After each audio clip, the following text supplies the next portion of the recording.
Hey, this is Christian, and in today's video I want to talk about how hard is it for a complete newbie to learn to code. I want to tell you that I know that the real question is how hard is it for you to learn to code. And I know that this is the real question because when I started learning to code, I was always Googling and trying to find on YouTube if someone with a similar background as me made it. I was thinking that if that person made it, then I can make it as well.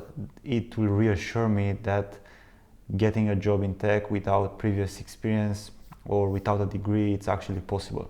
I want to tell you that it's 100% possible if you are doing the right things. There are a few factors that are gonna determine how easy this process is going to be for you.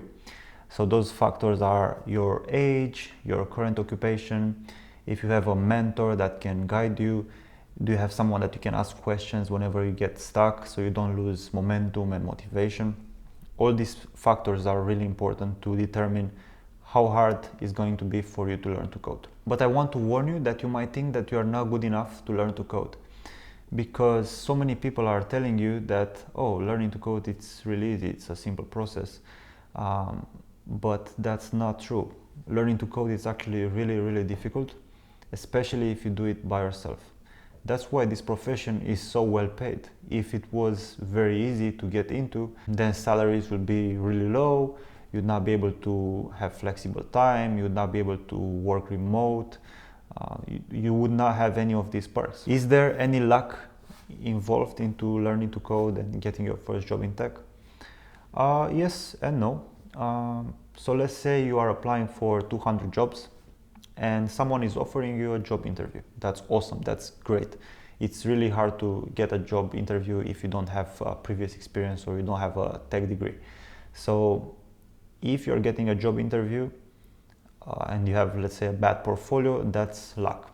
But if you go in front of that person and you are not able to explain what you are capable of and if you don't have skills, then you basically wasted a lottery ticket. So yes, luck, it's important, but only if it's backed up by skill. So let me explain you how I make the process of learning to code very easy for my clients. The way I work with them is, in the first couple of weeks, I need to try out their strengths. I need to see if they have any experience with this, if they, what kind of learners they are. I need to understand what they know and what they don't know, because I cannot give them a general roadmap, general advice. General advice doesn't work. That's why you probably are still looking at this video and you are still trying to find out the magic answer to your question. So after I do this initial phase of trying out the waters, we go into building a roadmap. And building a roadmap, it's really important because you want to have every step clearly defined for you so you don't think too much about what has to happen next. You just need to go in, wake up, go to work, come home, execute for 1 or 2 hours, then do other stuff. You don't want to spend too much time doing this, especially if you have a full-time job. You want to use your time as good as possible. After they have a roadmap, we are gonna start building a portfolio that is gonna show potential employers that they have the skills to back up the luck that we talked about in the beginning. So we are going to build a portfolio, and as they are building the portfolio, they will have questions because they don't know. They don't know how to do X, Y, Z.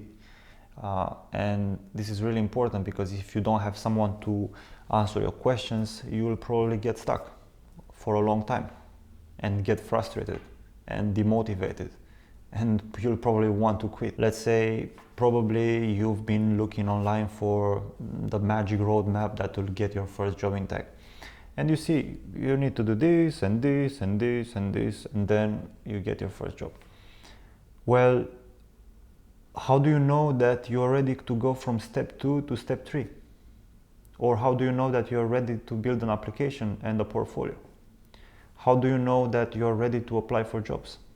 You have no idea, and it's okay. It's absolutely normal for you not to have any idea because you don't have experience. And that's where I come in and I'm gonna tell you, hey, awesome, you've done the portfolio, now you're ready to apply for jobs. Awesome, you've learned how functions work, then you can go into learning a framework.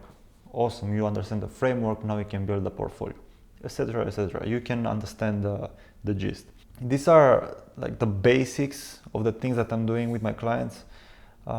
Again, there is no magic pill. Like, working with me is not gonna bring you results if you're not following what I'm gonna tell you to follow, if you're not executing on the roadmap that I'm gonna tell you to execute, if you're not asking me questions when you get stuck. This is really important. If you are just derping around and you're having like, if you have this fix me attitude, you know, like, I'm here, fix me, you know, it's not gonna work. You need to still execute on the things that I'm gonna tell you to execute.